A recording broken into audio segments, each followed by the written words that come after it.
What's up mga kaori?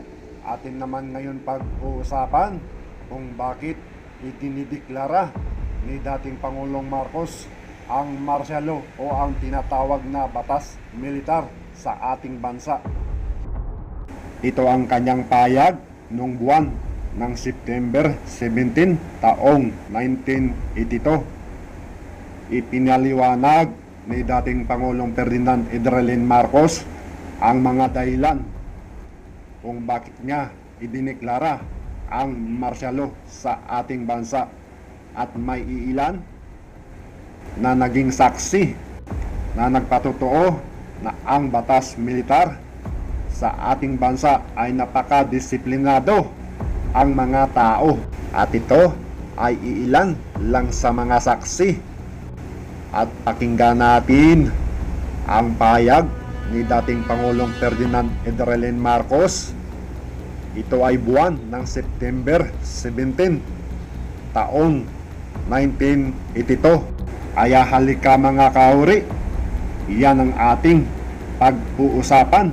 Kaya kung bago ka pa lang sa aking channel, huwag mong kalimutan i-click ang subscribe button and notification bell para maging updated ka sa kwento at trivia na gaya nito. Tara, ating pag-uusapan.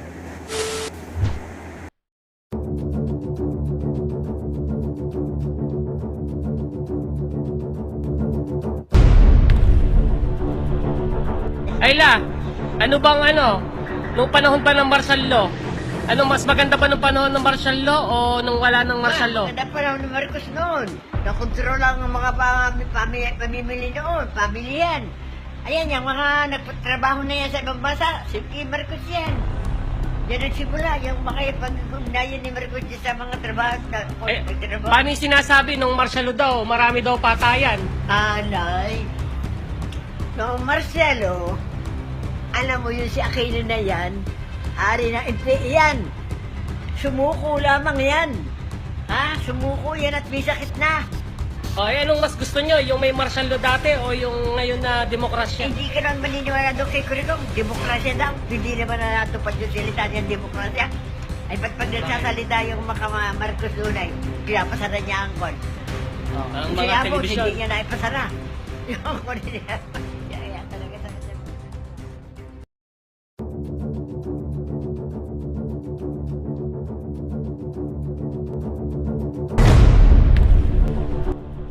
You know, when I proclaimed martial law, I didn't proclaim martial law alone. It is made to appear as if I just signed the decree and said, I impose martial law on each and every one of you. No.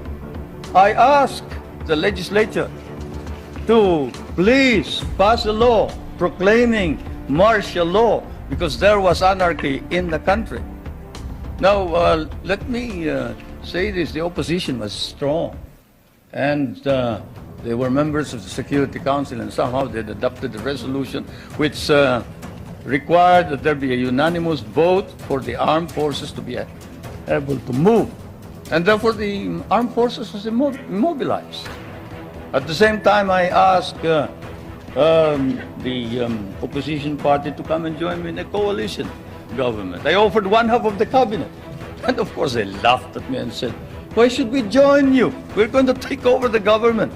By the time you are through with the exercise, you're dead, politically and otherwise. So, and they refused to join me. I asked the advice of the judiciary. I asked the Supreme Court justices, the Court of Appeals justices, and the members of the private sector. And all of them told me there's only one man who can proclaim martial law, and that is the president. And you are it. You are the only one who can proclaim martial law. This is why I must carry this particular mark in our history. I could not have transferred it to the legislature. Why? Because the legislature did not have the power. What does the Constitution provide? The President shall be the Commander-in-Chief of the Armed Forces of the Philippines, and he may order the armed forces out to quell any disorder, riot, rebellion, invasion, insurrection, And in case of invasion, insurrection, rebellion, or imminent danger thereof, when the public safety requires it, he may suspend the privilege of the writ of habeas corpus or proclaim martial law throughout the Philippines or any part thereof. What does that provision provide? It provides that only the President can proclaim martial law. I repeat, that is why I had to assume responsibility. And I am not one for shirking duty. The people said there was necessity for proclaiming martial law.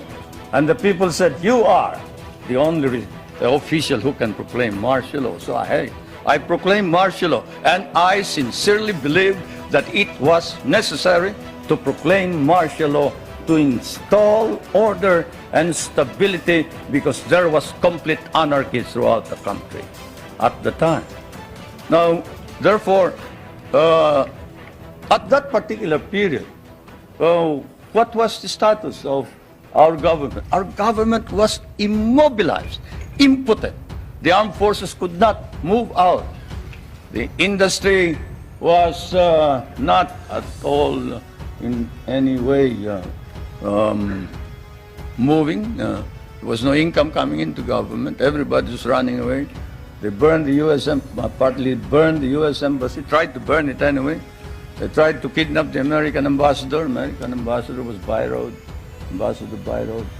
And they tried to kidnap our foreign minister, Romulo, whom you just saw today. And I told him, you better disappear because I will not ransom you.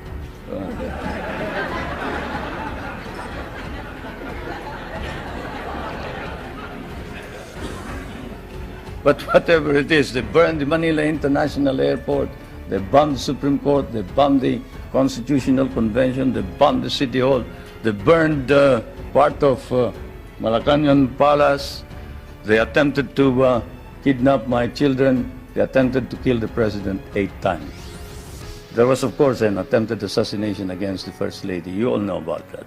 And this required that I immediately act on it, and so I did.